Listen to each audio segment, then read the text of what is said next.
our channel just as well there. All right. We're all gonna be celebrating. All right there, yeah. So now, is it going to be official, or is it going to be one of his lame blasts that bullshit lies that he comes up with all the time there? You know, Keep I in think mind, he's he gonna. said he's going to be away from the community more than once. Yeah, it's true there, yeah. Well, Hey, Doctor. Arknolia. Hello. well, How's it okay, we going, got. man? All right, we got Arknolia, we got Prince Donatello, we got YR, we got Keith Yeah. Barber with us. We got five of us all together here to pay homage to the almighty Black Sabbath. Yes, The yes, indeed. pioneers of go now. Some say that heavy metal originally started with bands like Blue Cheer, Steppenwolf, but Black Sabbath definitely put the metal to the took the pedal to the metal. What do you think about it there? Because their first record, all the way up to their last album, 13 in 2013, was that they're considered one of the pioneers of the dark goth rock, the doom metal, or they basically, along with the Doors, are considered the pioneers of goth rock when you think about it there. Yeah, Yeah, and also keep in mind that even though we're on the prog rock section here, there were lots of elements of prog in their earlier stuff there. Absolutely. Absolutely, especially with the first album and the second record, Paranoid. Well, we're gonna get to that, but remind me. I do want to bring up. Obviously, we can't forget about the Dio years as Oh well, which yeah, is my we're gonna favorite. yes, we're gonna We'll yes, go Yeah, through that. yeah, yeah. we're going through the Dio years, the album they did with Ian Gillan, the Tony Is- c- Martin Can I years. give you a hot? Can I give you a hot take real quick? Yeah, go ahead.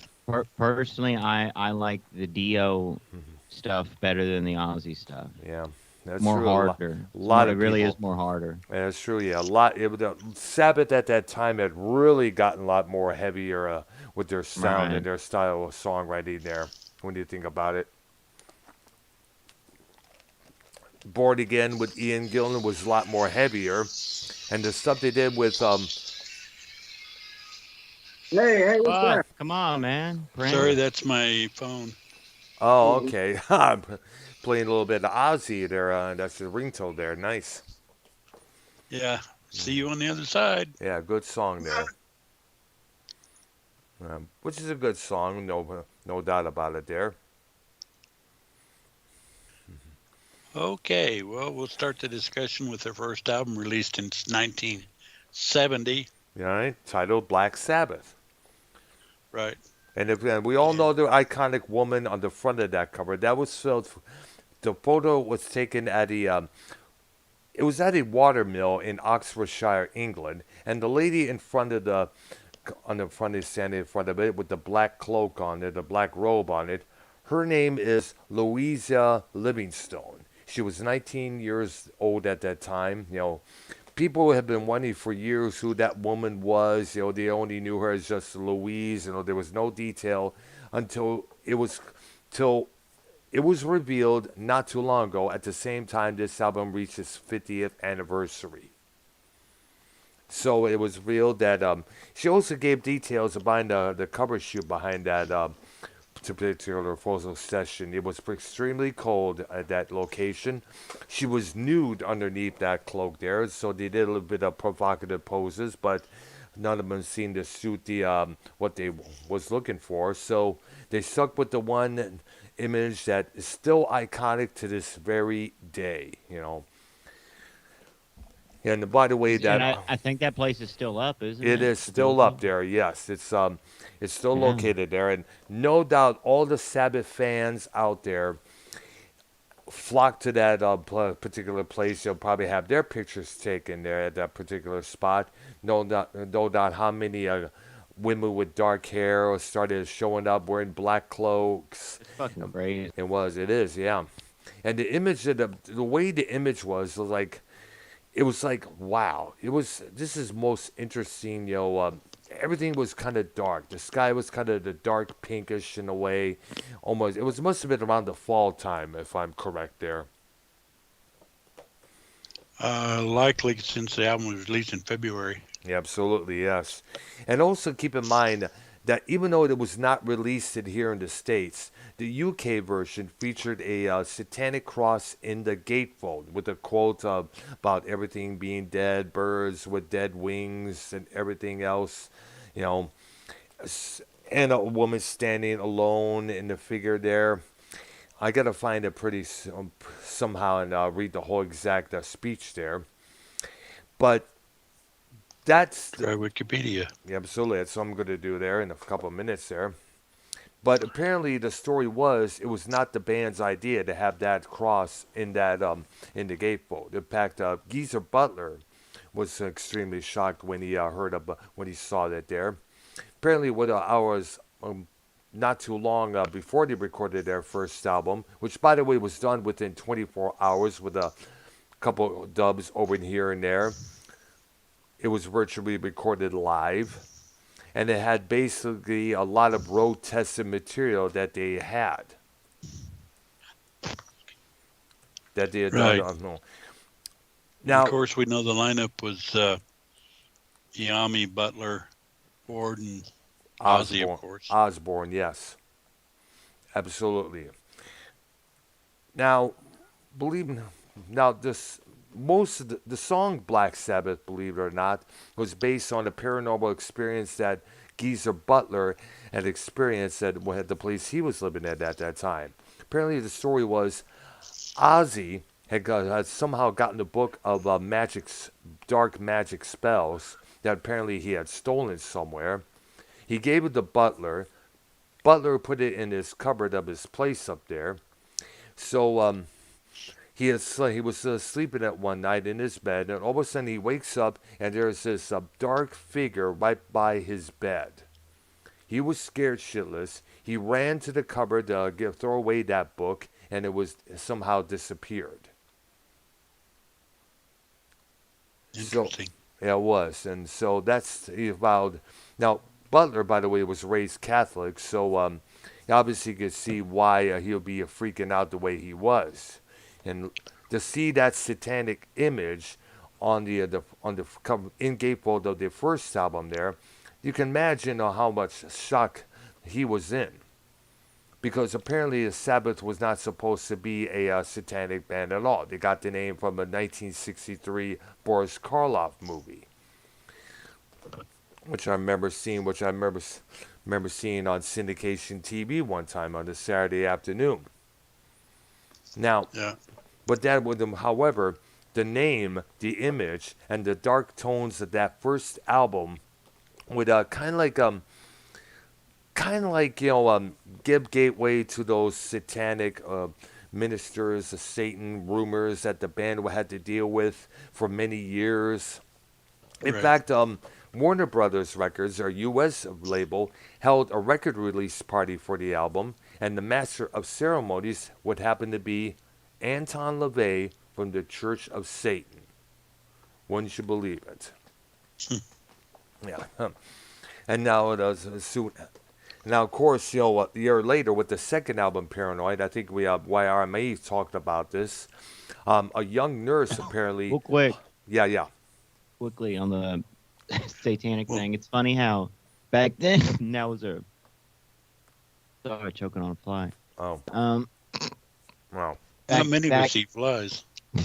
back then, Satanism was bad and everything. Right now, it's Yeah. like accepted pretty much. Now it's like, I mean, just little things like, you know, even Halloween, for example, that could be, I considered know. a satanic type deal. But just even in the music, not music now, like just um, Devil horns, movies, yeah, just online, TV vampires. shows, Like I mean, yeah. it's kind of It's accepted now, when you think about it, it kind of makes a lot of sense because since we see everybody, including techno artists, the movie actors, the pop singers doing the devil horn sign, all the time, and it's like it's like a constant Well, a lot thing of there. people do it and they have no idea what they're doing. Exactly, they're doing it because it's a trend. That shows you how foolish Right. most of these people are. Right. And the thing is, and the thing, it's just the funny thing I always bugged me is that when and I discussed this with one woman I was that was involved in around 2002 when the Osbournes TV show was a big hit on MTV. All these people now are jumping on the bandwagon because the Osbournes are a big hit. At one point, some top 40 station was having a little contest saying, what did Ozzy just say at the moment? Can you figure out? And you win the tickets to the Backstreet Boys' next performance. That's how Oh boy. basic it was. Well, And like, the earliest, real quick to speak on that part, like my earliest memory, because you're talking about like people don't know nothing about Sabbath and all yeah, that, yeah. because the show is popular. My earliest memory is the cover of, in CD. I think came out like in '91 or is it No More Tears? No More Tears by Ozzy. One of his solo records, yes. Yeah. Hmm. Who was on the cover of that? Was that Randy Rhoads? No, Or that was it supposed Ozzy. to be? That's Ozzy himself. Really My didn't first look like memory him. of Sabbath is this album, because I was around in 1970. Yeah, yeah. This was actually the first album Sabbath I ever heard. I borrowed the cassette from the neighbor. I listened to it. It was on a rainy ass day, and I was amazed by the sound, the atmosphere. At one point, I'd mentioned this I think to you, Arknolia, a few times. I went to our old garage. Yeah, it had an amplifier along with it. It was sitting on one of the stools there, on one of the benches there. I was trying to duplicate the chords, the sound of that album, but no can do. And not much. And stupid me. I don't know what I was thinking at that time. Did you hear me? Did you hear my promo video? I did. Yes, I did. The I Iron did. Man. That's pretty good, Absolutely, right? I good. I like that. Definitely gotta. I did what Ark said. I dropped the both E strings to the D, more crunchier, Nice. more Yeah. harder sound. All right. I like that. That's pretty cool. That's pretty absolutely cool, man. Yeah. By the way, and I tried to duplicate that sound, but sadly it didn't work out mainly because I don't know. I just didn't have the atmosphere. But on a rainy, cloudy day, that atmosphere of that album goes perfectly well. Needless to say, there. Yeah. Of course, this album did have Black Sabbath, The song there. The Wizard. Yeah, which by the way was inspired by that one wizard from the Lord of the Rings story there. Yeah. Yeah. And then that one of their close to prog things, Wasp Behind the Wall of Sleep, Yeah. basically an NTV. Yeah, I'm doing NIB. I mean, which meant Yeah, well, I'm sorry. which yeah, that's okay. Which odd when people say now the Sabs claim it was the name came from the nib beard that Bill Ward had sporting at that time, but a lot of people are speculating that it meant nativity in black. That song basically is, what if Satan were to roam around this planet and fall in love with a human woman? You'll pretty much get the idea behind the song right there. Well, supposedly that happened in ancient days with Satan and his fallen angels roaming the earth, and Yeah. that's where a lot of the mythology comes from. Actually, Yeah. is And apparently the that idea. time. Yeah, apparently also keep in mind that apparently the idea to call the name Black Sabbath from their previous name Earth, which you already recorded a few demos prior to this. Tony Iommi saw the movie posters from the theater across the street, and he figured, if people pay good money to see horror movies and get scared, why don't we come up with an idea of performing scary music of our own? And they had lots to talk about that was deemed scary. Their environment. They grew up in Birmingham, England, the poorest to the poor. Osborne himself, grew up in a very dirt poor environment, where apparently, one time for Christmas he received a dirty sock with an orange and a couple of knickknacks in it, and that was it. Oh boy. Yeah, apparently there was hardly anything in there. I mean, there was lots of violence. There was lots of pollution. I mean, Ozzy and Tony were in separate gangs, believe it or not. Yeah. And they would beat each other up in high school, when you think about it there. In fact, it was Bill Ward that decided, hey, I know an Ozzy. We could, get him in the band here. And Tony was like, no, I used to beat up an Ozzy, man. No, come on, let's do it, man. Let's do it, mate. And therefore, they connected. And they would make great albums together in the future there, including Paranoid, Massive Reality. Well, we'll get to those. Absolutely there. Of course, the first... Well, one thing on this first album that was interesting is there was a song that didn't make the cut on the first album. Yeah, called Evil Woman. Yeah, which was performed by the group, which, by the way, was performed Crow. by the band Crow originally. And the Sabbath decided to do their cover version and release it on the UK version there. In its place here in the US, it was a new track called Wicked World. Now, Wicked World would be performed occasionally a couple times there, including the Live at Last album, which was recorded in 1974, 75 there, if I'm reckoning. But, where did we sort of start there? Blah, blah, blah. Okay. Sabbath related, after Wicked World or Wicked Woman, or Evil Woman, I'm getting tongue-tied. I got to slow down, dude. They would go into their other prog stage on that album. A Bitter Finger, which was that instrumental, Sleeping Village, and then Warning, which was an Ainsley Dunbar's Retribution cover. And I guess, and from what I understand, it never got credited who did that song first. It just said all songs written by Iommi, Butler, Ward, and Osborne there. Yeah, which actually the mastermind behind a lot of them was Ward. Absolutely. He was the one Not Ward. Tony. Right. Yeah, Tony. The drummer. The drummer, Bill Ward. Yeah, he was the one who he was the one who really got Ozzy into the group, despite Tony's reluctance, as I mentioned earlier there. But they did make it a group effort on the credits. Absolutely, there. So imagine on the new reissues of the new album, they probably most likely set the record straight who did the Warning track ahead of time before Sabbath got a hold of that song there, which they made pretty lot more darker than the original. Right. And Sleeping Village, by the way, is about someone kind of like foretelling something happening to a village while the people are asleep and not wondering. Okay, the next album was Paranoid. Oh, yeah, the classic, the big one there. Title Cut became one of the biggest well-known songs that they ever came out with, along with their anti-war theme, War Pigs, which, by the way, I have a story about that. That song was originally supposed to have been called War Purglas, meaning the witches' Sabbath.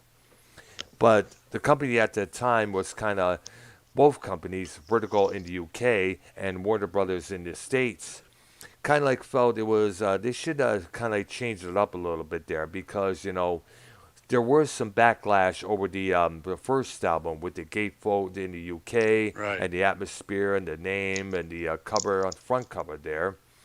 A lot of people were speculating that they were Satanists, and to get away from that for a while, they decided to change the lyrics to talk about the Vietnam War, which was at that time full effect. Right. Yeah. In fact, War Pigs, which originally was supposed to be the original title for the Paranoid album, noting the man jumping out from behind a tree dressed as a warrior, a helmet, wielding a sword and a shield. Right. Yeah.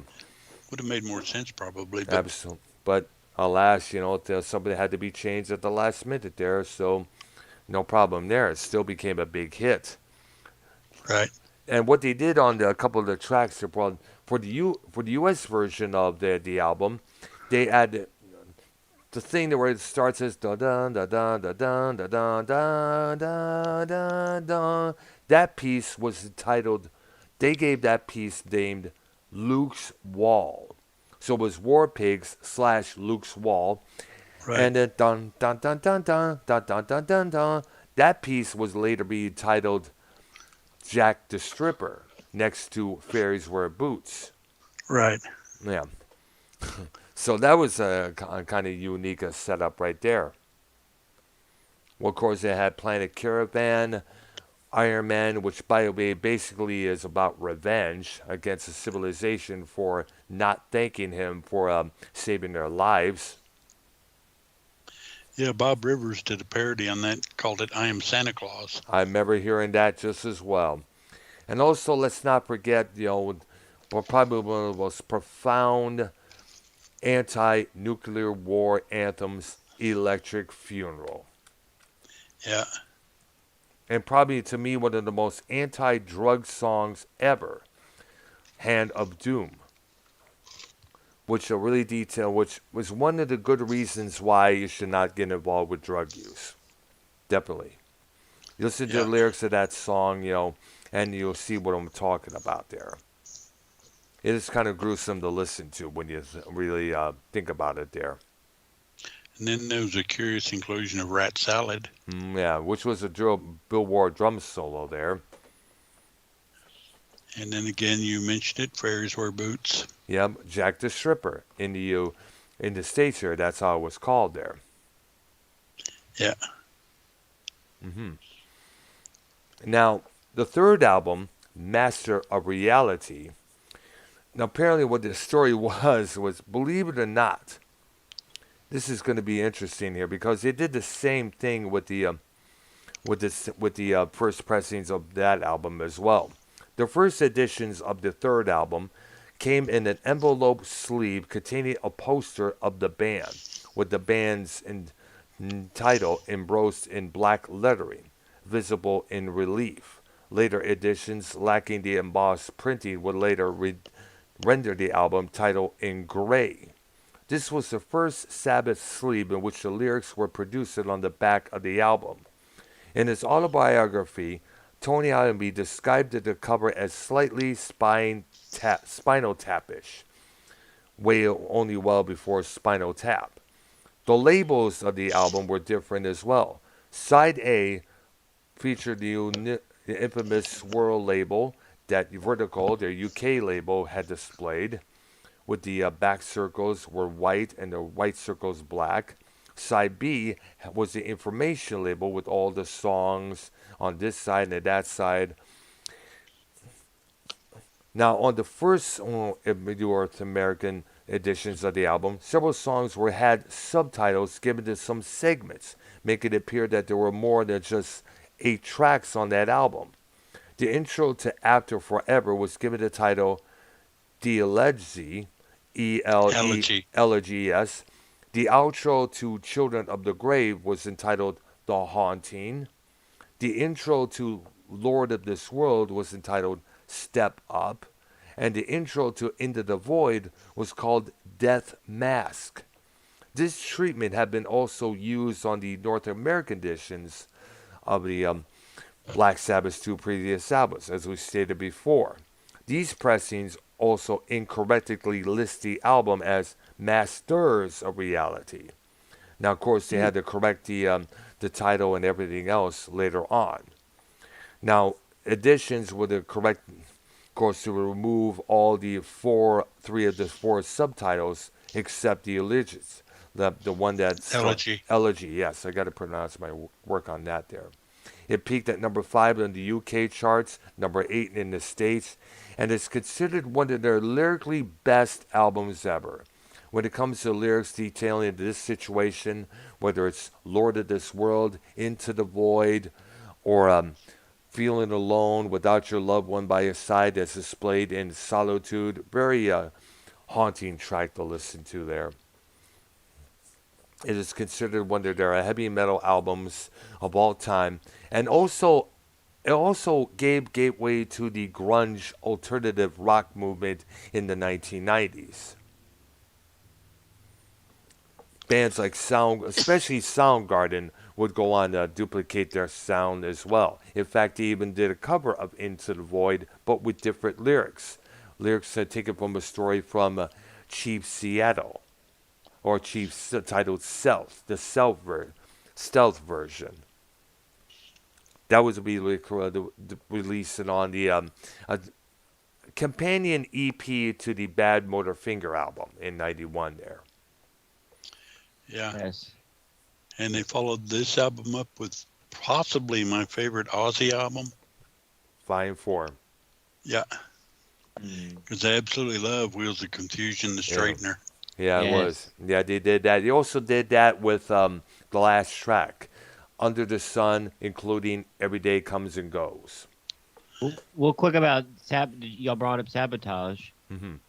I believe the song is on there that I like is called The Writ. Yes. Yeah, so the last track on that album. And Very good. that and Megalomania was a direct tax towards their management at that time. Yes. As you know, they were going through issues with their management. Seems that they found out that they were not making that much money. Most of the percentage of their royalties and earnings were going to the management. Now people Because- said that Volume 4 that was the best Ozzy sounded too, right? Yeah, it was. Yeah, actually, that one song, Changes, Yeah. is kind of a departure from what Black Sabbath normally did, but it's well done and well crafted. Also, Laguna Sunrise, which is on side True, the third track in there. It was a Yeah. acoustic guitar with an orchestra on the back. Very beautiful. I played it for my mom one time, and she was like, "Who is that? That's beautiful. That's Black Sabbath." Really? Yeah. Yeah. And of course, they did a Snowblind song. Which we all know what it's about there. But a little song about the Great White High. Yeah, it's at least the third Snowblind song I know of. Absolutely, yeah. And Styx and didn't Ace Frehley do that too, or no? Maybe covered it. Well, the Snowblind Well, the Snowblind that Styx did was not a Sabbath cover. This was entirely different tune. It had nothing to do Yeah. with cocaine. You know, it's like I think it may have been about somebody being snowblinded by one's deception, if I'm correct. Mm-hmm. Right. And then Steppenwolf did one called Snowblind Friend, Yeah, which was about a guy they knew was on cocaine. stuff. Yeah, cocaine's one hell of a drug, people. Yeah. But keep in mind, they also had the original Supernaut, which back, as we all know, will later become a club hit when That is a song. Listen, that is a song on Ryan Ace Ford. Frehley's solo album. It's called Snowblind. Yeah, I It's know. supposed to be a Yeah. different song. Yeah, it Ace is. Frehley and Kiss. Yes, absolutely. Now, of course, we all know Supernaut being covered by Al Jourgensen of Ministry and one of his many projects at that time, 1000 Homo DJs. They covered that song. That piece was supposed to include originally Trent Reznor on vocals, but Trent's label at that time vetoed that, so Al ended up having to redo the vocals himself. The original would later come up on a Wax Trax compilation called Black Box. But the cover of Supernaut was a massive hit in the clubs, massive hit on the industrial gothic radio stations there, and they're located at various colleges there.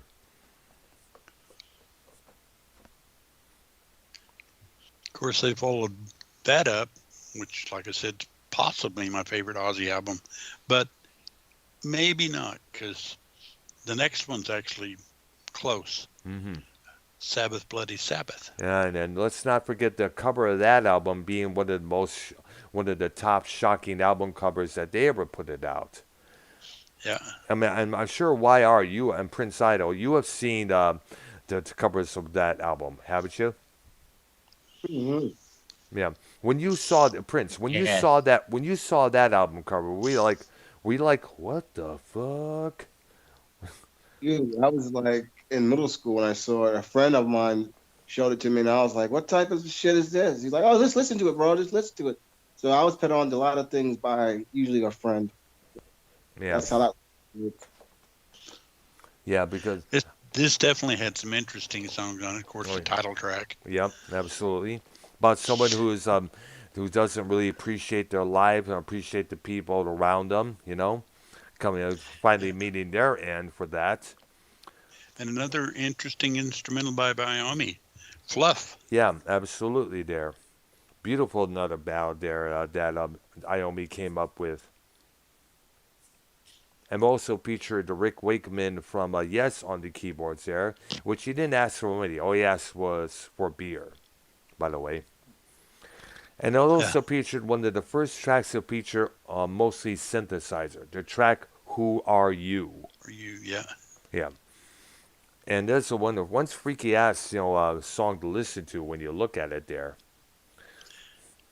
Yeah, because it really wasn't Sabbath like at all. Absolutely, but then again, that shows you how much of a diverse band Sabbath can be at many times there.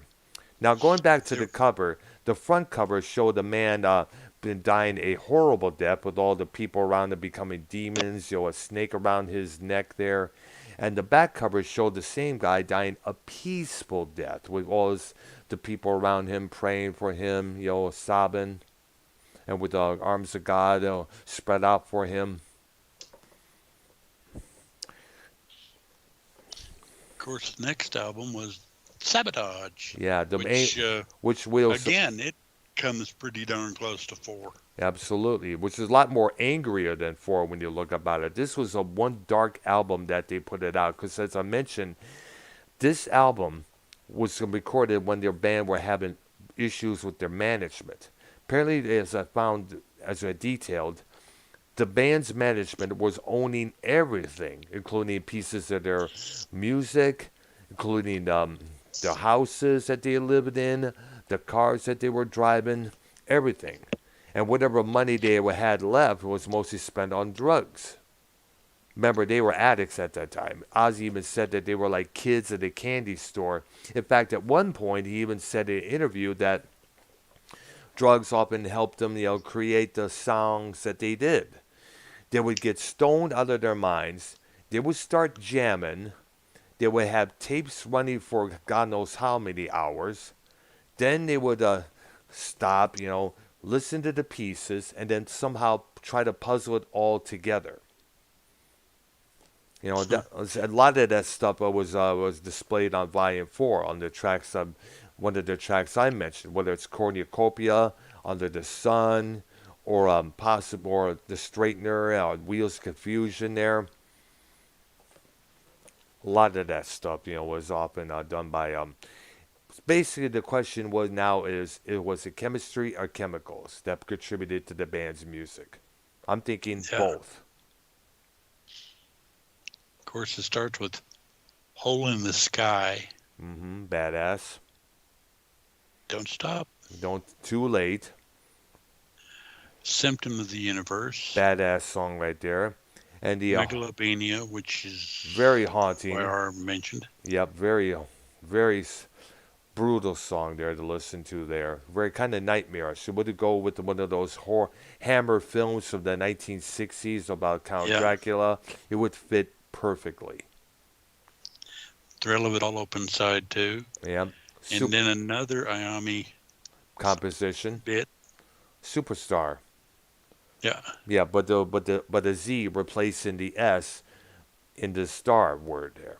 And this was followed by a choir there singing along to the guitar chords that Iommi was putting together. And then, of course, we had Am I Going Insane? Yep. Which has this laughing in the back towards the end of the song, and someone screaming at the end. Ah, ah. That's frightening to listen to when you think about it. And then The Rip, which is another one that YR mentioned. That's a very good song. Absolutely. Another brutal song, going off on their management for ripping them off and fucking them like in the ass like they did. And of course, they would, at this time, the Warners would decide that Warners and Vertigo would come out with a greatest hits compilation called "We Sold Our Soul for Rock and Roll," which the gatefold of that album featured a woman lying in a coffin with a cross stuck inside of her. No blood or anything, just her with a dazed look on her face, and that. That was kind of gruesome to look at when you think about it. There, very gruesome. Of course, I mentioned there was no blood, but still, it's like, what the heck, dude? All those images, by the way, would help further and further the conception that Sabbath were Satan worshippers. Yeah. According to parents, according to the many Christian groups out there, they came under a lot of scrutiny under the Bible Belt there. And a lot of that wasn't even their doing. Absolutely, a lot of it was the record labels. Because remember, here's the thing: we all know the three C's of the entertainment industry. I spoke about it many times. Controversy creates cash. Gain a little controversy about this artist or this group there, people will buy it up immediately. Yeah. But then again, there's going to be times where sometimes that controversy may take its toll on you. During the performance, one time, Tony Iommi noticed there was something with his amplifier or something. He went to check on it, and somebody tried to jab him with a knife. Of course, roadies got rid of the guy, but the guy was like shouting at him, calling him Satanist here and there.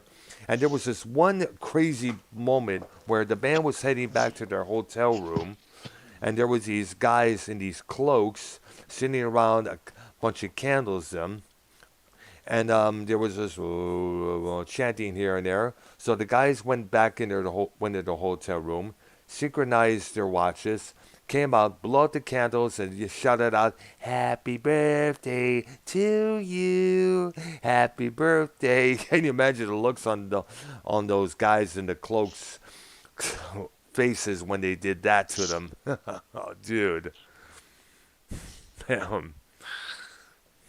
But Then we have technical ecstasy. which by the way had a lot more hard. Instead of heavy sound, it was a lot more lighter than it was with other Sabbath records. Some of the tone It's on all that, right. yep, which had featured Bill Ward on vocals there. The song "All Moving Parts Stand Still" was about the possibility of a transvestite becoming president of the United States of America. "Dirty Women," based on the various amount of prostitutes they see walking the streets of Miami, Florida, where they recorded that album. And a lot of other things there. "Gypsy" is a good one. "She's Gone," a very tender ballad about one missing their lover who's went away and never came back. "You Won't Change Me," with a kind of had an attitude, so I'm going to be me whether you like it or not. No one's going to change who I am. I'm going to stay this way to the day I die. And funny thing about that album is that it was a lot more lighter, as I mentioned, and for two reasons. One, Tony Iommi had went to visit the band Queen, recorded in their studio. He fell in love with the sound, with their techniques that they were doing, and decided, let's apply some of this onto Black Sabbath. And the second reason was to get away from the black magic satanic stigma, as we mentioned, was dogging the band from day one. Right. Yes. And that also gave way to Never Say Die, which came out in '78. Their last Which is the last, in this era, this last Ozzy. Last Ozzy. Now, that album was recorded in Toronto, Canada, during the coldest of winters. Ozzy said that you couldn't go outside because you'll freeze your balls off. They rented a theater up there, so they wrote and recorded their album there. And apparently between Technical Soul Ecstasy and Never Say Die, Ozzy walked away from the group for some reason there. And the band decided to get a guy named Dave Walker as a new frontman. They recorded some demos, and then they came up with a song called, I forgot the title of it, but that song would later be retitled Junior's Eyes with new lyrics when Ozzy came back. Now, the story behind Junior's Eyes was that it was Ozzy saying goodbye to his father, John Michael Osborne Sr. Ozzy is John Jr. He was very sick at that time, so Ozzy wrote the lyrics to that, as a way of saying goodbye to his dad ahead of time there. Johnny Blade, a song about, a thug living on the streets who's angry, monstrous, basically a punk who has resentment towards everyone in his life, and anyone who crosses his path gets a knife right through through their bodies or their necks or whichever there. You know, songs like "Swinging the Chain" featured Bill Ward again, once again there. An instrumental called "Breakout," which had a horn section of all things there. Yeah. "Over to You," which featured basically they were including some more keyboards into their music there, which was courtesy of a guy named Don Avery, who's now the current keyboardist for Deep Purple. He took over after John Lord decided to retire from the band ages before his death.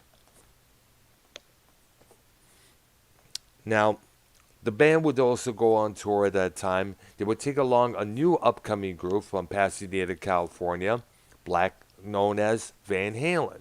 And the word on it that Van Halen I've was heard of them. yes, yes. And the word is that they were blowing Black Sabbath off stage almost every night. And I guess what I remember hearing the story is that, and this is from something I read in a magazine story there ages ago throughout the early 80s there. I think about 91, no, actually 81, 83, 82 there. Ozzy was drunk. He went in there and started screaming and hit his head off at Van Halen. And somebody asked him, "What is the problem?" And Ozzy was like, "I don't know." And he just walked away there. Now, of course, Ozzy's drug use at that time was way out of control there. Apparently because Tony Iommi was taking control of the band's creative process. He was the only one doing all he can, to keep Sabbath going. Everybody else seemed to be caring less and caring less and caring less. And apparently, issues with Ozzy was getting even more worse. They said in many times we couldn't even work with him at that point. He was apparently hard to deal with. It was either touch or go or walking on eggshells with him. At one point, he refused to do the songs from the Techno Ecstasy album. He refused to. It started right after that. After that album was done. Finally, they decided, we need to kick Ozzy out. Tony Iommi made the decision. Bill Ward made the call to Ozzy. Ozzy was crushed. He spent several days in a hotel room in L.A., cooped up with pizza, drugs, and everything else. That was until Sharon Alden, who was the daughter of Don Alden, their management, contacted him, Ozzy, to see if he had money on him that he was supposed to pay back when she saw how Ozzy was living, let alone how he spent that money. She, she gave him a scolding. She had to give him a schooling. She had to really teach him a thing or two. And Ozzy at that point was really was depressed. He was unhappy because of what happened. Oh. What, somebody step in a wind tunnel? Yeah. That's me. Dr. Earl, has Ozzy or any of the other members of Black Sabbath smoked cannabis? Oh yeah, we all. In fact, I guess everyone Well, smoked. that's what Sweet Leaf is about. Absolutely, everybody smoked the cannabis at that time. You were an outcast if you didn't. Sweet Oh, Leaf, wow. I remember that one. See, look. What about okay. what about the cops? The cops. I don't know if they ever got arrested for that. I know it doesn't. See, that's- Oh, okay. That's the thing, though. There's obviously a couple played on the radio. You obviously Iron Man's played a million times on the radio. Yep. I've heard War Pigs as well. I've heard War Pig, but I think I've heard Sweet Leaf a couple times on the radio. Oh, I've heard it many times. Many Oh, times. yeah. Yeah, that's one of the ones they play. So it's Absolutely. interesting. That and Children of the Grave as well. There. Paranoid. They Oh, play yeah. a lot. Absolutely. Yeah, there. Can you I play? only Can know- you? Real quick. I only know, I only know 2 songs from Black Sabbath or Ozzy Osbourne. Yeah. I know Paranoid and I know Crazy Train. That's Yo, not, that's that, not that, Black that's Sabbath. that's not Black Sabbath. That's Ozzy solo. Yeah, I get the 2 confused. Yeah. Paranoid is Sabbath. Brown, what can you play on guitar of Black Sabbath? Anything? Oh yeah, War Pigs, Paranoid, Iron Man, Sabbath Bloody Sabbath. I was playing. Yeah, absolutely. I was playing a lot of Sabbath stuff. I was big on them during my early teen years. You could ask my sister. I had all. Did you I was ever ge- give? Well, I don't like to talk. I don't want to talk to anyone's family or nothing. Did you did you get your guitar fixed and all that? Your Oh amp yeah. and all? No, I never got a chance to because I'm spending. Ah, damn. I got to do that later on when I get done from the grocery store. When you think about it, there, I keep picking some. I've been fiddling with it here and there, but I don't know what I'm thinking. Basically, maybe the pedal or something like that. I don't know.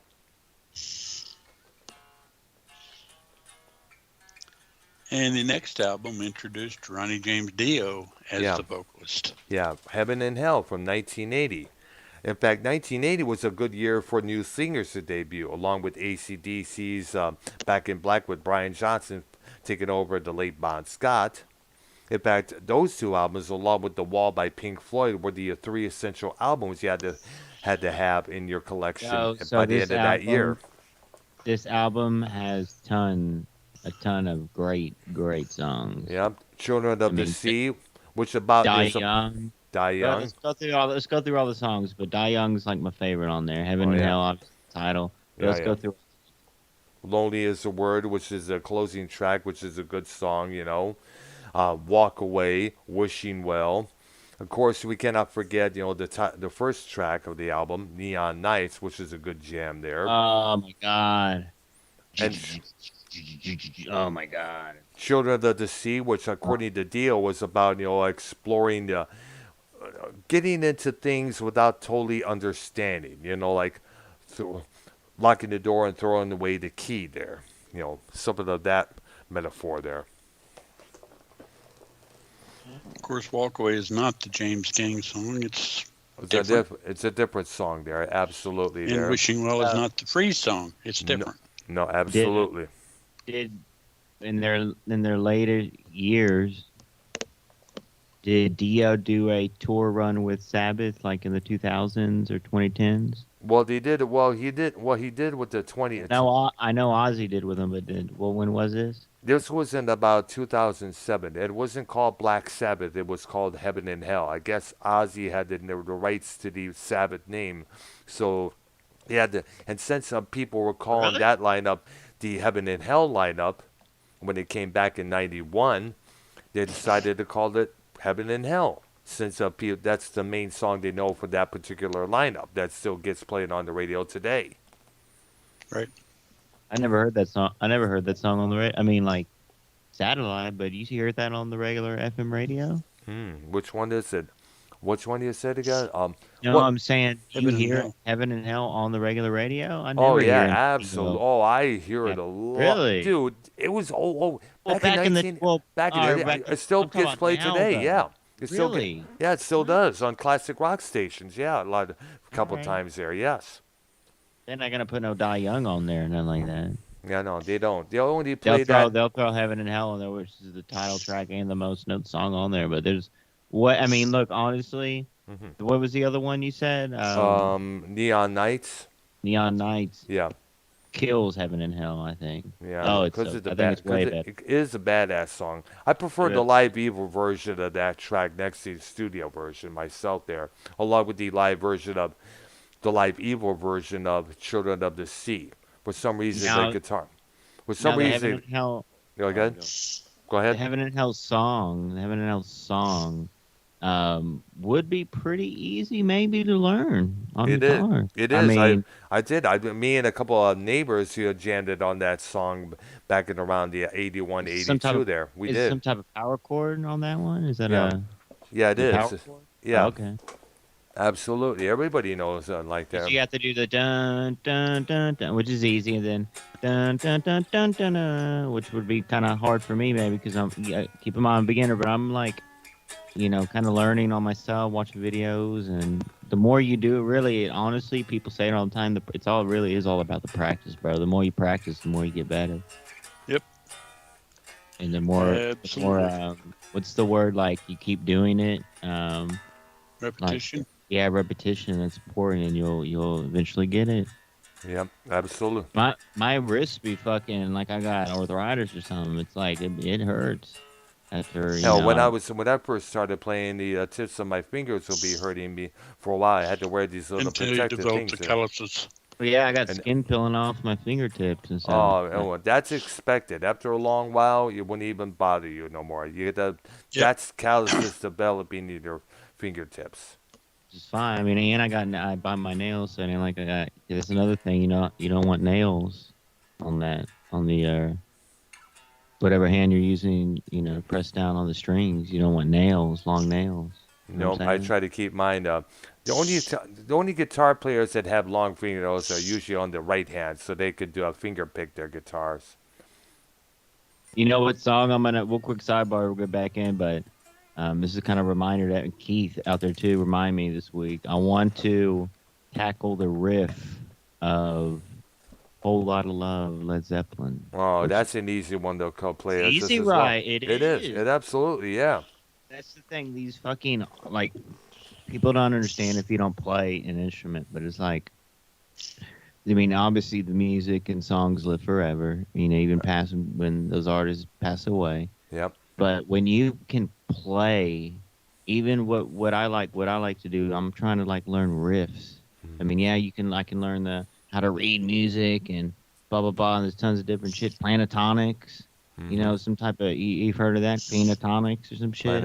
All types of Planetonics. different, yeah, and all types of different things and ways. But like, I'm gonna tackle riffs, and so far, you know, I'm pretty proud of myself. But that the feeling you get when you play something that's probably been heard on the radio, like the TNT riff or the Mm-hmm. I Read a Yep. Hell riff or something like that, or and you hear that on the radio all the time. It's like, dang, I can do the same thing this fucking great guitarist did. I mean, obviously he invented it. You didn't make the riff, but Yep. you're doing it. You get the sound right. You have some.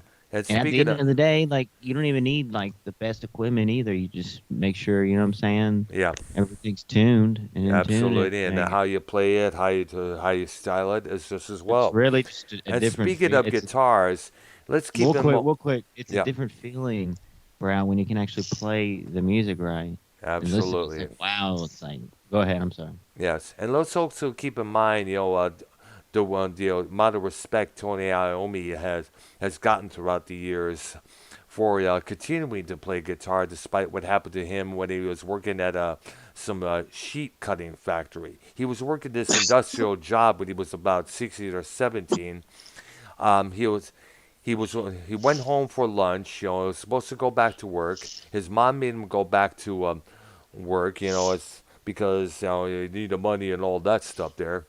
And he was doing his work, but apparently it was either a bad switch or whichever there. But the blade that he was working over came down on the two tips of his two middle fingers on his right hand. So they were snipped off. Boom.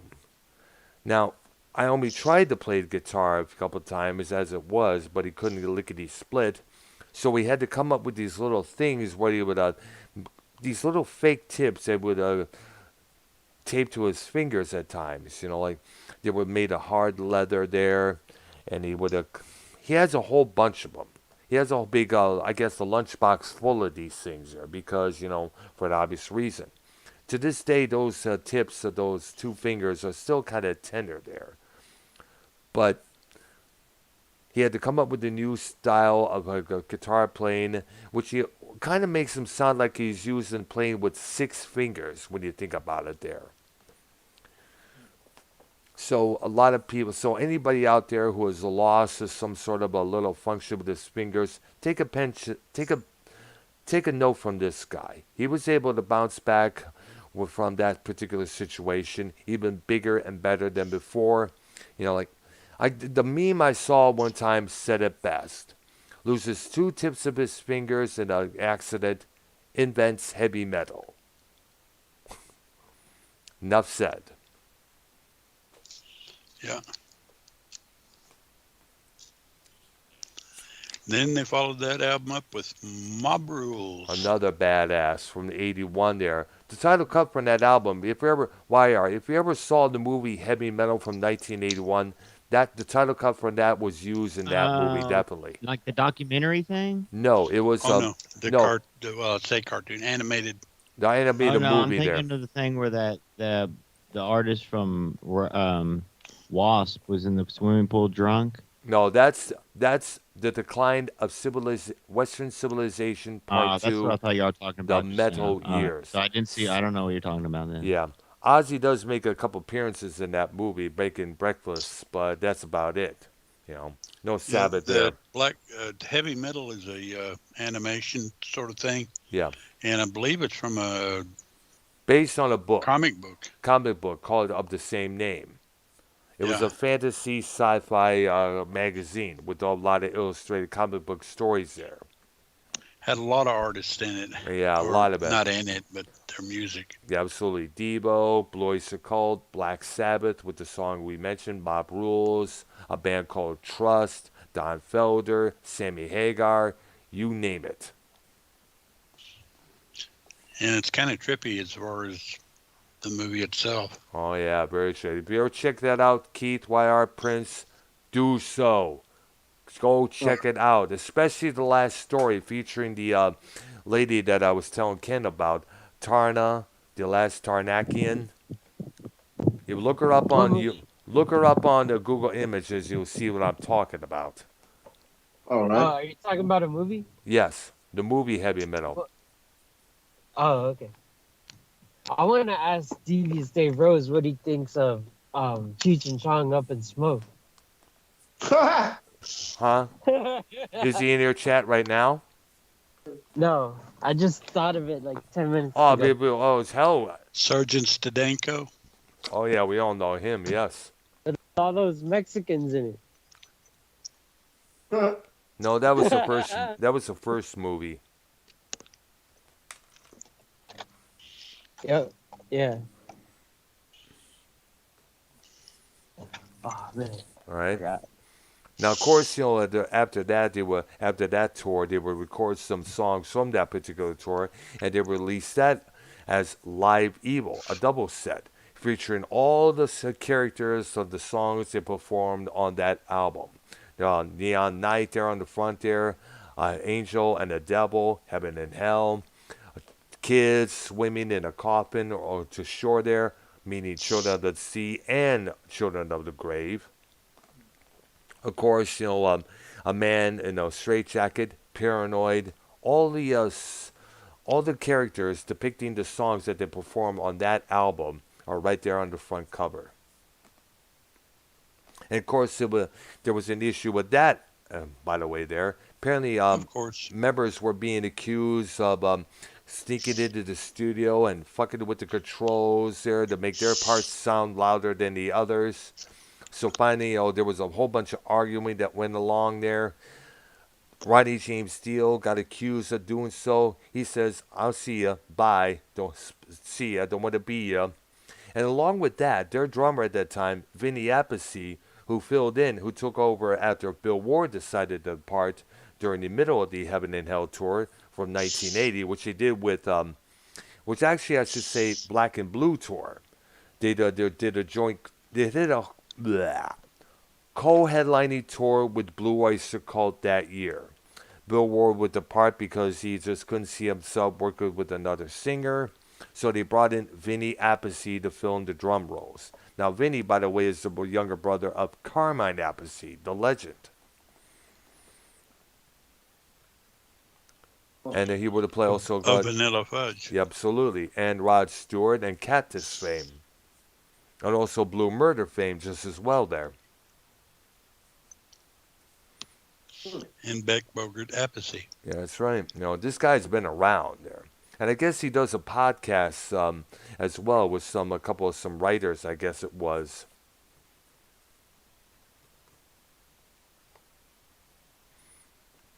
Now, Live Evil is sorry. Now, as I mentioned, a couple of songs from the Live Evil album where stand out more better than the studio version.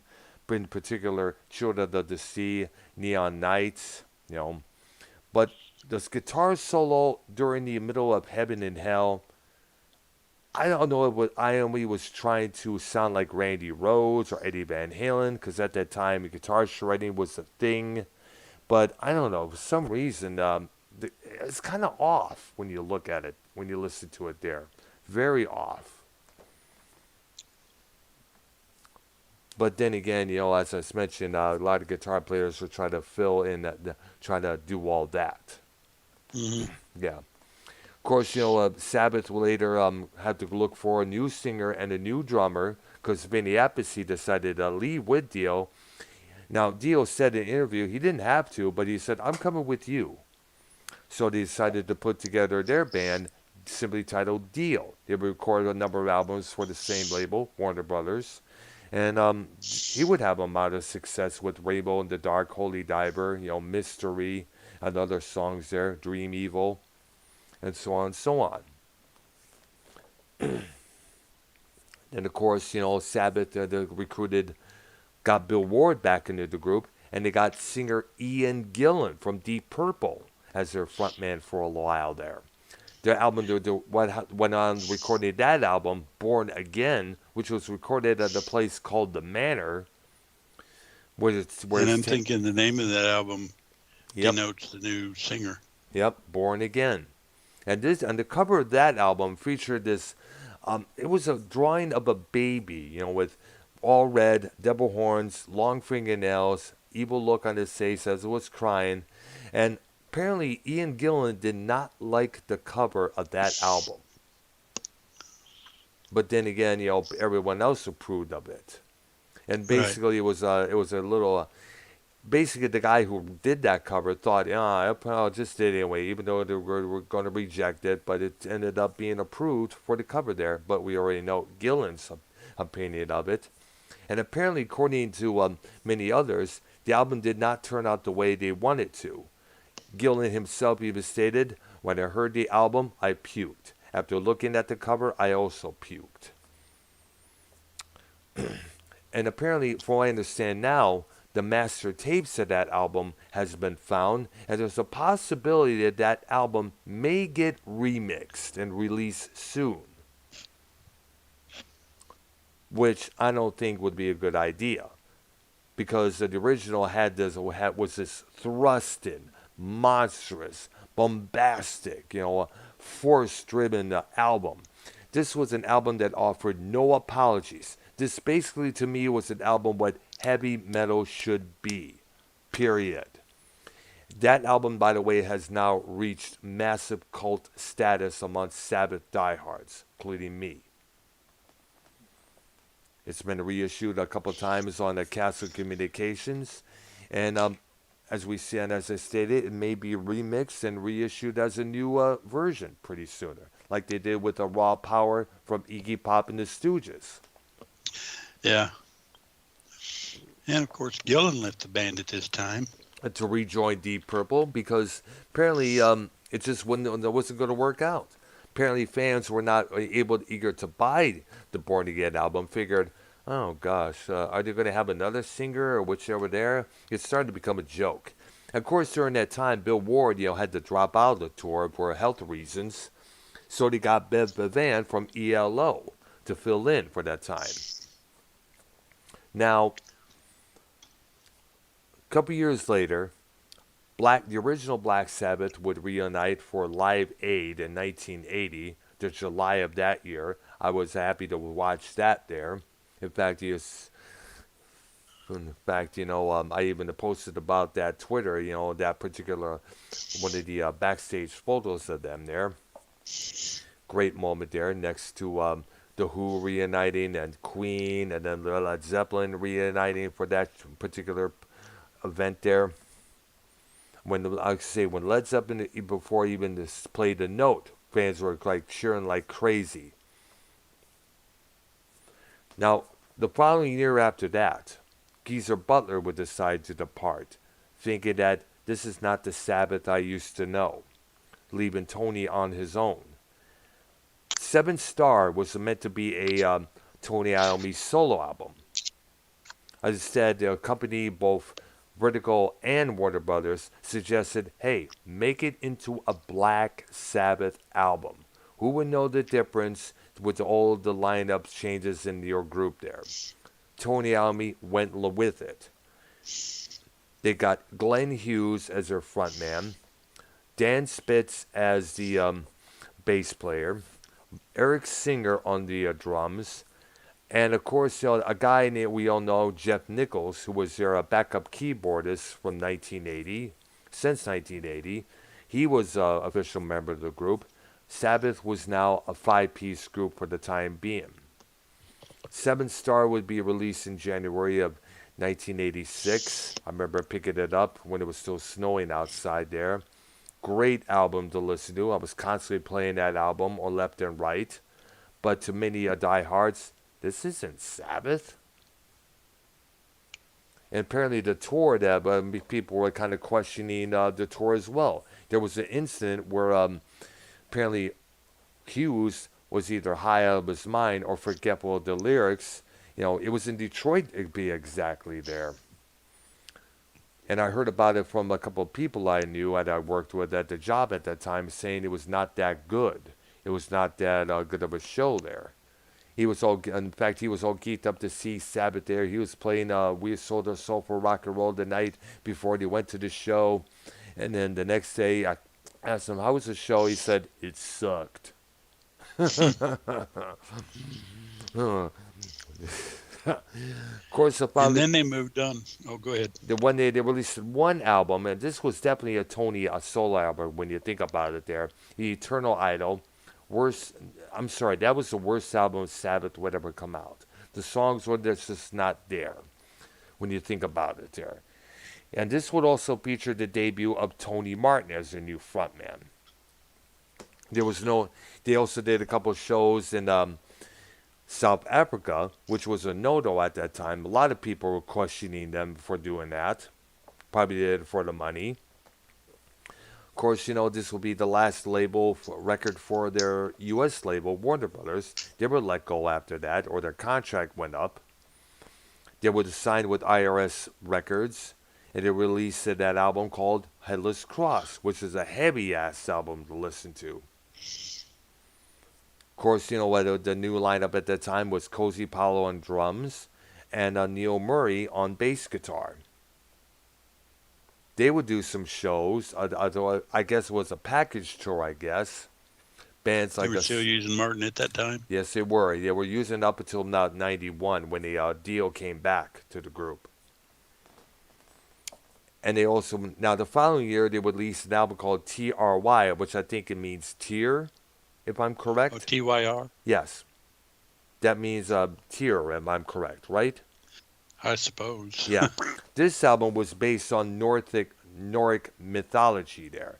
Odin, Valhalla, Jerusalem. This will be a great album to listen to while you're watching the show Vikings, needless to say, because it was based on that alone there. Okay, Dr. Brown, this is where as a co-host, this is where I punch in the ad. Yes. Ladies and gentlemen, we thank you, because we're getting close to wrapping up. We thank you for joining Dr. Errol Brown with Arknolia, Keith, YR.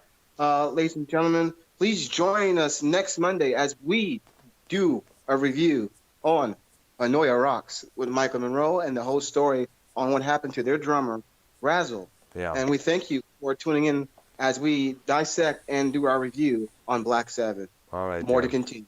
All right, dear. Back to you. All right. Thank you, Prince. Definitely. Thank you, guy. Thank you, Prince. Now, and also check out Prince Idol on the YR program almost on the daily there. They do morning mixture and the other shows as well, community Q&A there.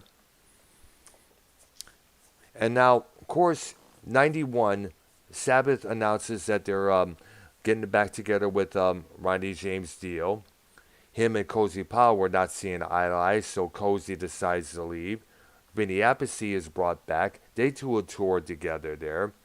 It was considered the return to the Heaven and Hell lineup, according to many agencies and advertisers there. The following year, they will release Dehumanizer, another superb album. They would do a tour, and one of the iconic shows at that time was at the Casa Mesa gig for a two-night stand. Ozzy at that time was announcing that he was retiring from the scene, apparently after being misdiagnosed with multiple sclerosis. But apparently, so he decided to take the good way out, just go out with a bang with these two shows there, having Sabbath opened for him. Now, here was the problem. Dio refused to do those shows because many years before, Ozzy had slammed Dio in the press in many interviews, saying, Dio doesn't belong. It's not Black Sabbath. It sounds like Blackmore Sabbath because it sounds like fucking Rainbow, as he stated one time.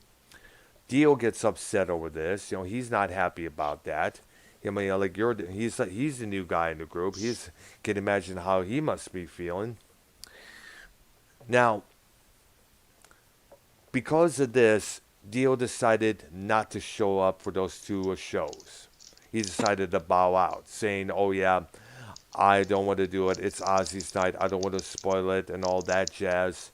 But the facts that Ozzy had gotten from Dio himself said, quote unquote, "Never will Ronnie James Dio ever share the same stage with Ozzy Osbourne." Of course, Ozzy at that time, when after his firing for Black Sabbath, was doing all these crazy things in the midst of his solo success, including biting the head off of a bat on stage, the biting the head off of the dove during that record company meeting there prior to his first solo record being released. Of course, peeing on the Alamo, which I consider was a very disrespectful thing to do. I agree on that one there. He did a lot of crazy shit. Most of it was when he was on the alcohol, on the booze cap there. Ozzy had drinking problems for many years. In fact, believe it or not, he was oftentimes drunk on the set of the Osbournes filming, believe it or not. So, they get Rob Halford from Judas Priest, who at that time, had reportedly left Judas Priest to fill in those two shows. One of the shows was recorded on a bootleg cassette. It's on YouTube right now. Very excellent performance. Rob Halford handled it like a damn pro. Credit. Wait. What? What was it? Did I miss something here? Yeah, Rob Halford singing for Black Sabbath in 1992. It was a one concert thing, or No, it was like a whole. it was a 2-night stand at Costa Mesa, California. What? It's on YouTube. Yes, it's on YouTube. Look it up. Black Sabbath, Rob Halford, 1992, and you'll see the whole concert, one of the whole concerts there. And also credit, by the way, Rob Halford would be the first guy to fill in for both singers of Black Sabbath. In 92, filling in for Dio, and in 2004, filling in for Ozzy, who at that time was dealing with bronchitis.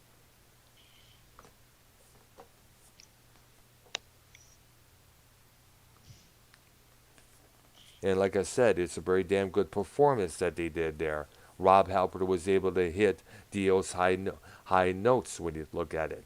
The way he did, Children of the Sea, The Mob Rules, the way they did Into the Void. Awesome. Very awesome.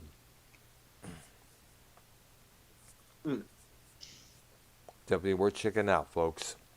Of course, after that, Tony Martin would come back to the band along with the Headless Cross lineup. They released actually, before that, Geezer would stay with the group.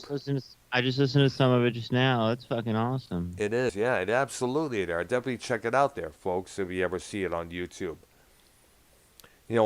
Tony Martin would come back to Sabbath. Geezer would remain. They would get Bobby Redinelli on drums. They would record 94's Cross Purposes, an okay album.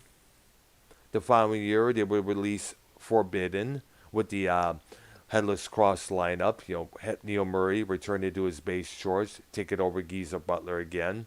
That album, by the way, was produced by Ernie C. of Ice-T's Body Count. In fact, Ice-T makes an appearance on the first cut of the album, The Illusion of Power. In fact, I don't know if it's still on YouTube, but there was a video for that track featuring scenes from Revenge of the Sith, Star Wars Episode 3. Dealing with, of course, the object is this person with the illusion of having all this power. Kind of similar to Anakin Skywalker when you'll think about it there.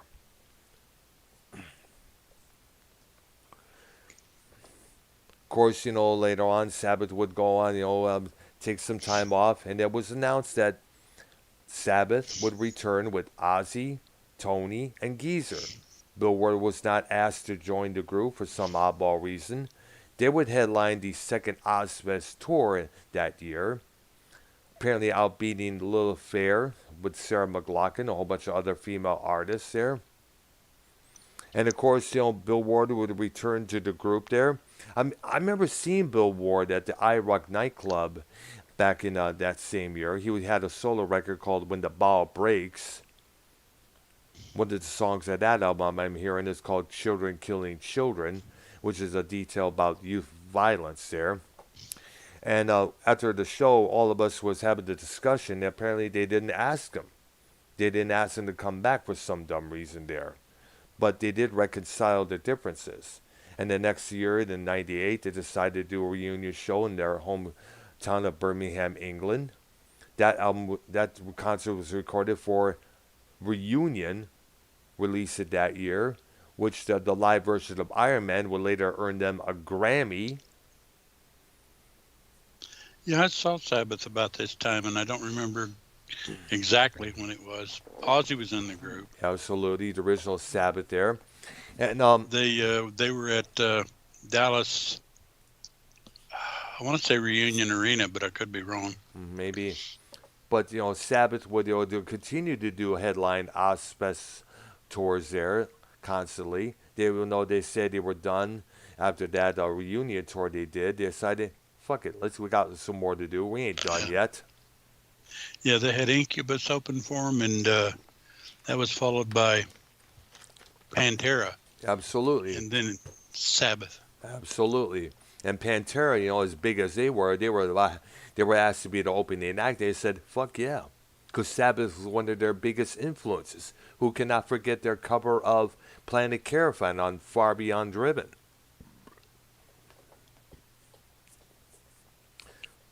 And of course, years later, in 2013, they would announce that they would record and release 13 that year without Bill Ward again. Some problems were developing with him with the contracts and everything else. So they get this one drummer named Brad something there, I don't know his last name, to do the whole shows there. And as they announced that this will be their final tour whatsoever. After this, the group would finally call it quits in 2017. That last concert was entitled The Beginning of the End, and it would be released on DVD as now. Since that, Iommi has done some other work there. Bill Ward has done some art exhibitions. Geezer Butler's been doing others. I don't know what he's doing. I guess he's doing a project with, Matt Sorum and Steve Stevens with the Billy Idol guitars there. I forgot the name of the Deadland Beyond or something. I forgot the name of the group. Son of a name. That name sounds familiar. Are you talking about the same Matt Sorum who was a drummer for Guns N' Roses? Correct, yes. Oh, snap. Yeah. Remember, this day and age, anybody can put together a super group. I mean, look at Chickenfoot. Yeah. Yeah, Sammy Hagar, Michael Anthony, Joe Satriani, and Chad Smith from the Red Hot Chili Peppers. Hey, Yeah.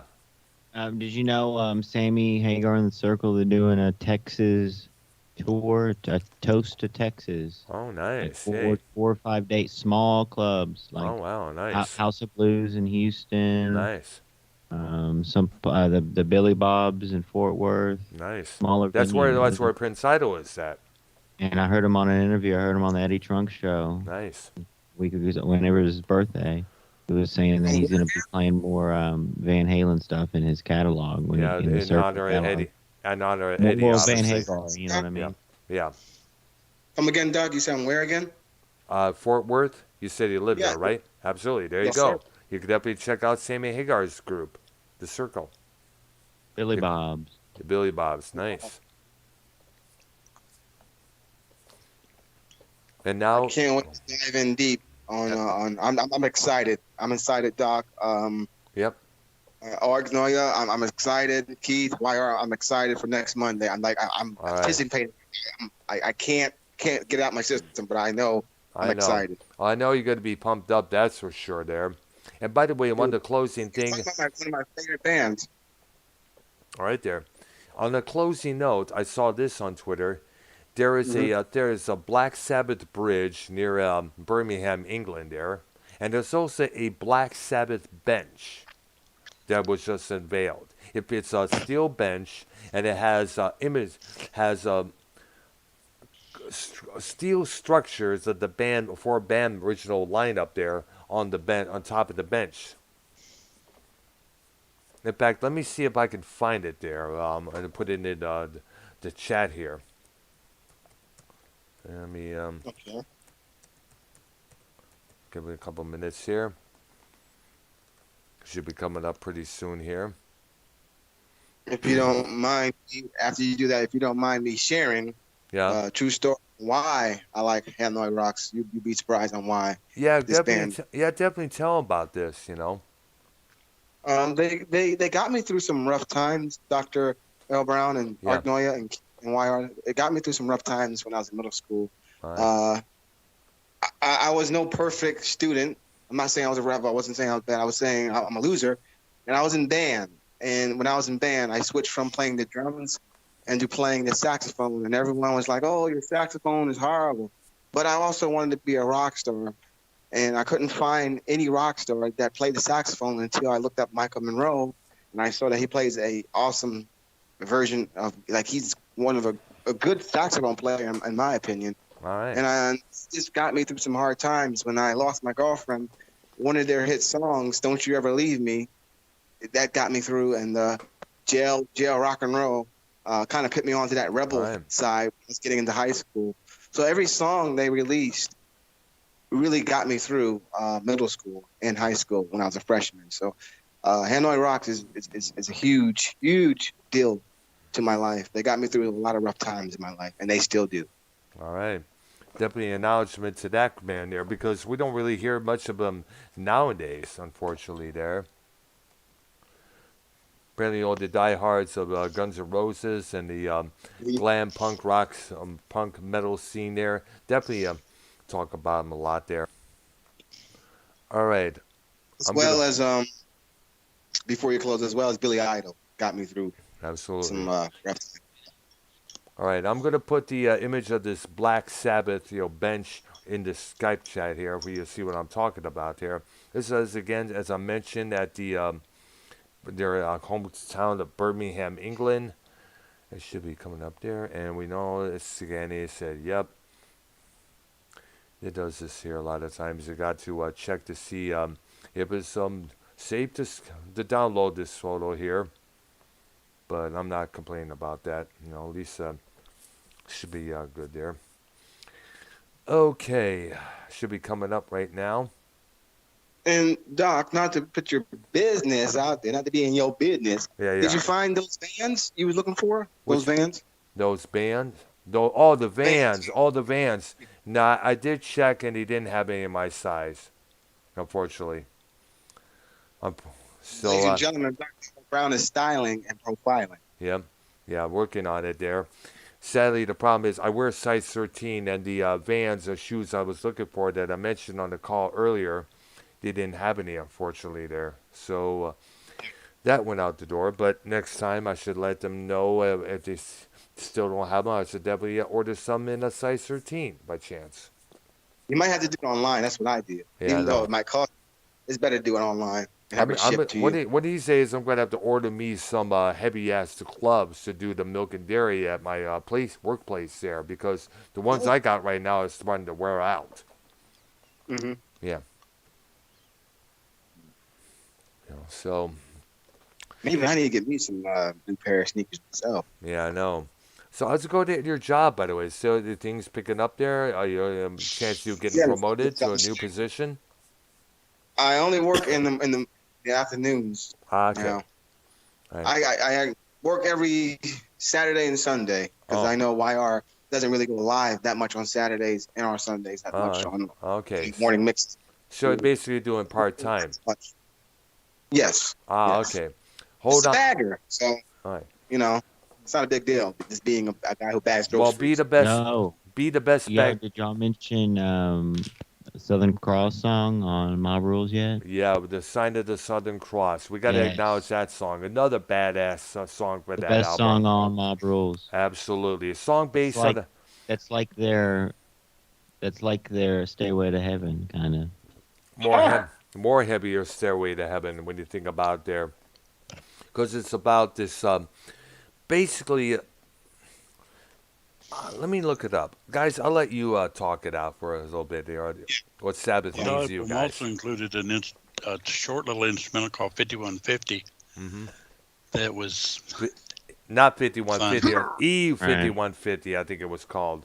Well, yeah, it was E5150. That was before the song Mob Rules, and after a sign of the Southern Cross there. Yeah, Was that some type of Van Halen diss or something? No, it's not. It has nothing to do with Van. It was a little instrumental, I guess. really short, but it's Very, good. very short. It was Listen, so like synthesized. honestly, I would recommend like out of like if I had to give you like three songs besides the ones you hear on the radio, your Iron Man, your Paranoids. Besides those, Heaven and Hell, Mhm. Sign of the Southern Cross, and either Die Young or what was the one on the Mhm. Heaven and Hell Brown? What was The the what? one Brown on Was it? Heaven and Hell? The one song? Neon Nights. Neon Nights. Yeah. Wow. Hmm. Probably those I would recommend. Like, go listen to them right now, for real. Heaven and Hell album. Hmm. This isn't that whole album, fuck it. All right. But the Mob Rules album, the following album, there's a couple good songs, but the one song on there that's the best on there. Hmm. Best song, Sign of the Southern Cross. It's the last song, right? It's the Yeah. last song on there. No, that's side of the Southern Cross. It's the third track on side one there. Mob Yeah, but Rule. on a CD, what would it be? It wouldn't be the last one? You No. sure about that? Let me No, go I'm look sure at that because right now. Let me go look at my records. I Let me had. look at my records. Hold on. All right. I had the Mob Rules album. And a funny thing about that is that I showed my mom the cover, and I was like, "Oh, that's disgusting of it." And I saw the Uriah Heep a Balamog album cover, and I said, "Well, what about that, Mom?" She was like, "You had to step about." She took about 5 steps back. I'm like, "Holy cow!" Yeah, there's some album covers out there that Really took it to the next level. yeah, Oh man. Oh, I want to say shout out to Arknolia Stroker Bean. I was telling Keith about this. I don't know if Keith remembers, but last week, I kid you not, this is a shout out to Dr. Arknolia. You guys are gonna love this. I fell asleep and I had a dream Well, that hold on a minute. Listen, before you dive into that, Hmm. this is a good story. You're Prince, gonna give love me this. your favorite Black Sabbath song before I forget. What is your number one favorite? Well, I'm new to Black Sabbath as of today, so Nice. I have to go back and listen to one of their songs, and maybe that will become my favorite because I'm just being put on to Black Sabbath. Being honest, I'm just putting on. I mean, they just put me on to Black Sabbath today. All right. Well, I'm glad you came here because we're definitely teaching you some things there. But I want to get into this story because this is going to make Arknoia smile. He delivered. I fell asleep and I had a waking dream that might be possible. That it was YR, Keith, me, and you, Dr. Wait, Earl hold on a Brown. minute. Forget about that real quick. Brown, what was your favorite Sabbath song? Number one. Oh yeah, it'd have to be a Lord of this world because Oh yeah, you're yeah, right. You're right. because the details of the person they're singing about is some sort of a greedy, self-centered, selfish, individual, whether it's a politician or a public figure, whereas the narrator of the song, the singer, is telling them, you you think you're innocent, you have nothing to fear, but let me go by the last lyrics here, the last set of lyrics into the final verse. You think you're innocent, have nothing to fear. You don't know me, you say, but isn't it clear? You turn to me with all your worldly greed and pride, but will you turn to me when it's your turn to Yeah. die? Huh. Great lyrics on that whole album, Master of Reality. Geezer wrote all the lyrics, by the way, because, as we know, Ozzy is dyslexic, by the way. All he did was just had to sing, that's about it. Hey, Dr. Story Earl Brown, time. do you think these clubs that these bands played at in LA are still open, like the Whiskey A Go Go, the Troubadour? And do you think the Rainbow? Do You you think know, these bands? I do not know. The only one I hear of lately is basically, I think the Whiskey A Go Go is still around. Maybe so. I know the Rainbow Bar and Grill is still around there. I've never been to LA myself, and I don't really think I want to. I really want to, go on tour on these famous clubs that these famous bands played at. Mm. Who knows? Maybe find yourself some good musicians there, and then that may happen. Yeah, Yeah. yeah. All But they right. tell me these clubs are all shut down, though. They're not around anymore. Well, They're old. the one I remembered was Gazzari. So Mhm. that was the one club, I guess, where Guns N' Roses started playing there back in the day. There, that shut down for some reason, I mean, but I it's don't like know. we can't rejuvenate the classics anymore. We can't have anything from the past anymore. Everything is being taken down. Like, Yeah, I know. Especially some of the find his, arenas, especially some of yeah, the find, places or the concert venues and other places that are out there. Like, let me, for example, back in Michigan, Clarkson, Michigan, the Pine mhm. Knob Music Theater closed down and it was reopened as DTE Energy Music Theater. Huh. Here in Texas, Houston, we have the Toyota Center. We have, there was also Comerica Park in Detroit, named after Comerica Bank. Staples Center in Los Angeles, named after, of course, Staples, the office supply company. I heard that the Alamo has been remodeled. I don't know if that's true, but I heard rumors that the Alamo has been remodeled. The what? What's going to be The Alamo, remodeled? The the Alamo? Alamo, Not yeah, the the Alamo. Alamo Dome. I don't think I've Yeah, heard of that place there. That's in here in The Texas? exit on McCartney there. Hmm. Oh. I don't think basically, that's a Texas venue, I guess. Because that's the first time yeah, I've heard of San it. Antonio. Oh, yeah, San yeah. Antonio. I heard Nice. it's been remodeled. Oh, I heard wow. they try to remodel it.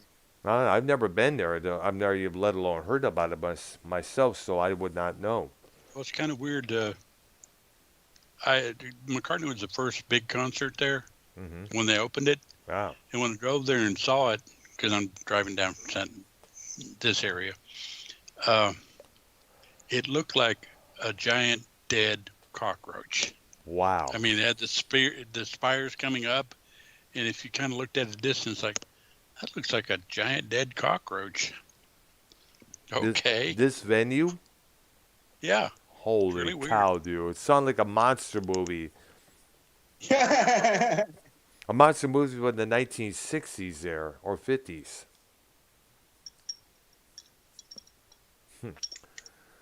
All right. That's something I must do. I must go to LA and check out all these uh, famous bands.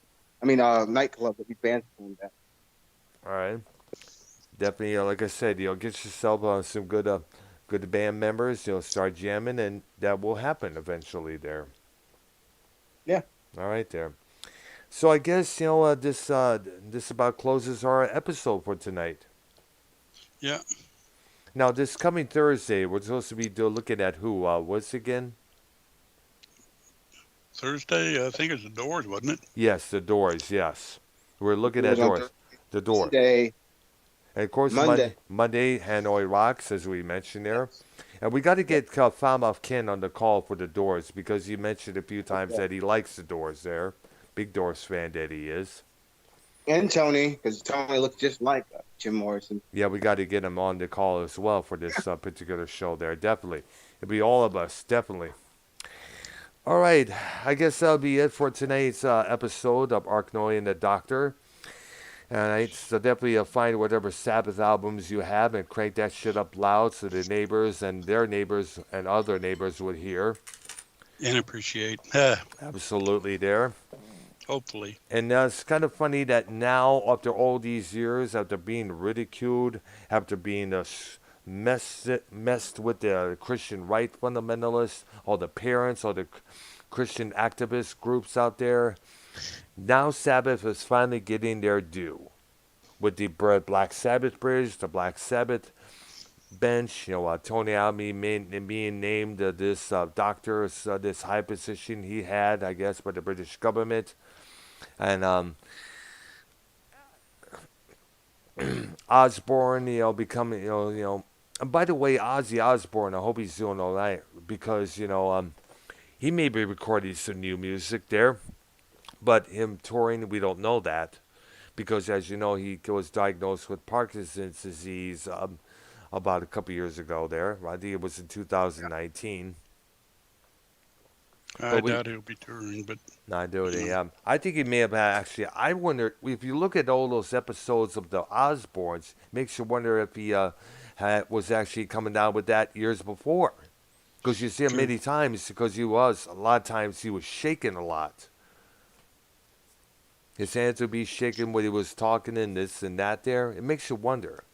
Now, the press said it was from a palsy that he got from all those years of drug use. Mm-hmm. Yeah. So, I guess that's it for today's episode there. Okay. Well, we'll see everybody on Monday, I guess. No, you mean Thursday. We're doing the Doors, remember? Yeah. This is Thursday, isn't it? I mean, Monday. Wait a minute. Monday. You were throwing me off there. I know. I was thrown off because I thought it was because it had the feel of a Monday there. My bad, folks. This coming Monday, it'll be Monday. and on Thursday, it's the Doors for shizzle. Right. Yeah. Now we got that Next straight now. Thursday. Yeah, absolutely. Thursday. Next Thursday, the Doors. And Monday. Hanoi Rocks. Okay, there. Okay. Is Wire still on the call, or did he leave? No. All right, there. Yay. Anything you want to say before we Anything end? about the Doors Monday, Ken? Hopefully he'll be Yeah, there. we got to get Ken on the call for that show there, Doors as well Thursday. as Doors Hanoi Thursday, Rocks Monday. and Tony from Revere on But- Thursday as he well. doesn't do. He's banned on the music shows. What? People don't like him, bro. Like he's barely on my shows. Mm-hmm. So we can't be having, Who are we talking about? Tony My from favorite- Revere. Tony Rear, oh. that weirdo. Oh. I don't know anything about him. He's So we gone, can't back, have. gone back talking to Cronin again, bro. So I'm kind of trying to distance myself. Again? you know what I'm saying? Again? And how many times has it been now? Like the 45th flip flop. Oh, okay. God. Oh, my favorite Black Sabbath song is Paranoid, and my favorite Ozzy Osbourne song is Crazy Train. And I know those two songs from 107.9 Colorado Rocks the Rockies, Yeah, which but I was those are the listening radio on hits. the iHeartRadio. What? Yeah, but do you know any other songs that are not played on the radio? No. Now it's the time Okay, I to think learn. my favorite Sabbath song, and Oh, right now I'm thinking Wheels of Confusion, The Straightener. Yeah. I already mentioned mine, but I should probably throw in a tie between Lord of this World and Sign of the Southern Cross. Yeah, and Ozzy, probably. What's your favorite Dio? Sabbath. Ark. Probably. Wow. Mine's a tie between Mob Rules and Dehumanizer. Well, I like Mob Rules and Heaven and Hell. Yeah. And then my favorite Ozzy song.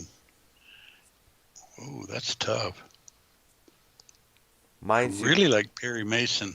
Oh yeah, but a good song there. Mine's You Can't Kill Rock and Roll.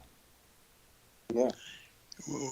And maybe See You on the Other Side. Hey, it's my ringtone. Yeah, and I noticed. Yeah, we heard that earlier on. Believer. Live. Yeah, absolutely. I'm Randy very Rhodes, the live version though. You gotta listen to that Randy Rhodes and Ozzy live version. all right there. Of all the songs they do that. Randy Rhodes was a great loss. I know. Yeah, very big loss there. Okay, so that does it. That's done for this episode of, and we look forward to seeing you this coming Monday as we look at Hanoi Rocks. Mm. I got a lot. No, I got a they, lot up my sleeve. I got a lot up my sleeve. You just don't know. Just be so you stay said the tuned. Doors. No, that's on I got- Thursday. No, that's Thursday. That's Oh, next Thursday. Week from today. Okay. All right there. So for YR, Prince, and Arknolia, and myself, you guys, and Keith as Keith. well, we will see you guys this coming Monday. You have yourselves a Yeah. good Yes. Thursday evening. And stay tuned for Mars Mira. He'll be going Yes. live pretty soon with Dirty Rotten Podcast with him and Nikki Nines. Have a good one. Yes. Oh wow, nice. All right. Bye-bye. Bye. Bye bye. All right there. See you later.